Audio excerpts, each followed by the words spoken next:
It's pretty much all about the Nexus 5 at this point, but we do have what could be the dawn of the flexible display, and Samsung gets in trouble once again. Hey, it's Josh Vergara from Android Authority. What's going on, everybody? And it's time for another dose of the week's top Android news. It's Android Authority Weekly. We're basically in the thick of it when it comes to Nexus 5 rumors by now. Leaks just keep getting onto the internet, and recently we got a picture of what looks like the actual device itself. A user in the Mac Rumors forum claimed to have held the new Nexus smartphone and reported that it was smaller than the G2 and employs material very similar to the Nexus 7. He also said that in this pre-build of the phone, it starts up and actually tells you to guard it like a ninja. So much for that. After that, we had a leak of another kind when a build of 4.4 KitKat was discovered in the wild. Naturally, its information was scoured, and a log file included some more spec information on the upcoming phone. These included the 5-inch 1080p display, the Snapdragon 800, and an 8-megapixel rear-facing camera. The juicier findings in the build's information came in the form of references to image stabilization, although it may not be optical, and some new USB features that may support OTG functionality. As far as the actual Android 4.4 build was concerned, many of the apps included in it seem to be quite updated, and some code suggests that the core apps can and probably will become part of the Play Store, allowing users with older phones to still be able to update their core experience even if they can't upgrade to the official version of KitKat. The final story regarding the Nexus 5 deals with its camera. Again, more information was scoured in a log file, and it was speculated that the Nexus 5 might come with a MEMS camera. Basically, MEMS, or a micro-electrical mechanical system, is a more sustainable physical build of a smartphone camera that could add some new functionality. However, our very own Bogdan posits that we might be jumping the gun here. Essentially, the log file reference is definitely for a Sony-made sensor, but it's not necessarily for the actual MEMS build, whose real production doesn't actually start until 2014. And even then, it's more expensive to make and doesn't really fit in line with the lower price point of the Nexus line.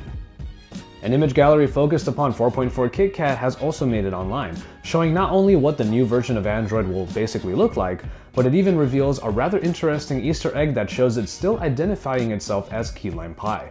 The name was likely kept internally, actually.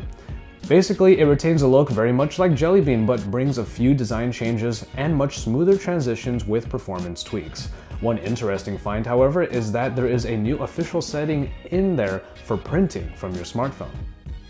Now, none of these findings are confirmed, as per usual, but if you want to see any of these stories and the gallery of Android 4.4 KitKat, you can find links in the description below.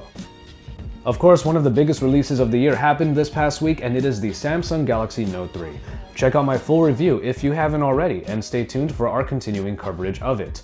With incredible specifications, one of the best screens we've ever seen, and that S Pen, it's for sure one hell of a beast. But it actually hasn't been the smoothest release for Samsung. You may have been hearing the words region lock being tossed around when talking about the Note 3, and unfortunately this may be an issue that will be a thorn in our sides for quite a while. Originally, it was reported that the first SIM used in a brand new Note 3 had to be from the region it is associated with. After that, however, the SIM lock is lifted. However, a humongous thread over at XDA is flooded with angry users reporting that this isn't actually the case. Many users who performed this initial activation still have trouble using foreign SIM cards. Calls into the Samsung customer service area have been mixed at best, with some reps sticking with the initial activation story and others stating outright that the region lock stands no matter what. Even if this is a measure to prevent illegal importing, it's clear how much of a headache this is for many people. And it might continue to be if Android 4.4 for Galaxy devices brings this region lock to even more phones. It's a serious issue, and we're going to keep our eye on the developments as they happen. Speaking of issues with Samsung, it seems that they have been caught once again trying to gain benchmarks. Much like with the Galaxy S4, Samsung was found to be making the Note 3 fire on all cylinders when benchmark apps are detected. But this time around, it looks like improved GPU performance and an altered display frame rate have been added into the mix. What is a little interesting about all of this is that one test ran the benchmark without these boosts. And to be fair, the Note 3 still performed pretty damn well. Does Samsung really need to game the system then? Well, the answer is apparently yes. Not only because they want to get ahead in any which way, but because apparently everyone wants to. AnandTech revealed that all but a small number of key devices get this kind of optimization for benchmarking. Now we know that gaming benchmarks is a pretty common practice, especially in general computing, but now we know it's just as bad in the mobile space as well. Speaking of messing with the curve, it looks like the next smartphone craze is on the horizon. Flexible displays are not a new idea, but they've yet to be implemented in an actual device. These screens would likely be made of plastic, and Samsung has spilled the beans that later this month we will see a phone with a plastic-based display. A Korean publication reported that this device won't have the S Pen or be a ruggedized phone. Perhaps it will be a new line for Samsung.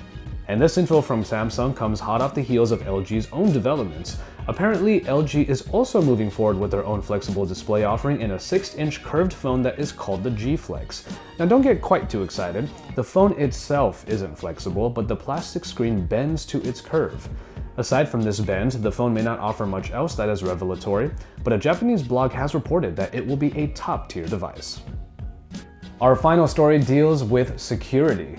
Now, we do hear the words malware or virus sometimes tossed around along with Android, but in reality, many of us don't really see those problems. So how safe is Android really? Well, Google wanted to answer those questions itself. Their researchers found that less than 0.001% of all app installations have led to danger, and any publicized discoveries of malware have been grossly exaggerated. So, to combat this trend, Google will share its own data and findings whenever these reports appear. This information comes from a survey of 1.5 billion installations made possible by the Verify Apps service originally introduced in Android 4.2. Yes, all this data may or may not be truly accurate, but now we know one thing: if we stick to the Play Store for apps, keep Verify Apps on, and at least somewhat read security warnings, then we should all still be fine. Stay safe out there, Android friends. And so, there you have it for this edition of Android Authority Weekly. If you want to see the written companions for all of the stories covered in this edition, you can find them in links in the description below. Also, don't forget that there's also a lot of other great content on the Android Authority channel, and there are a couple links over there on the side. Drop us a like on our videos and subscribe if you haven't already. I'll see you on the next edition next week at the same time, same place. Android Authority, because we're your source for all things Android.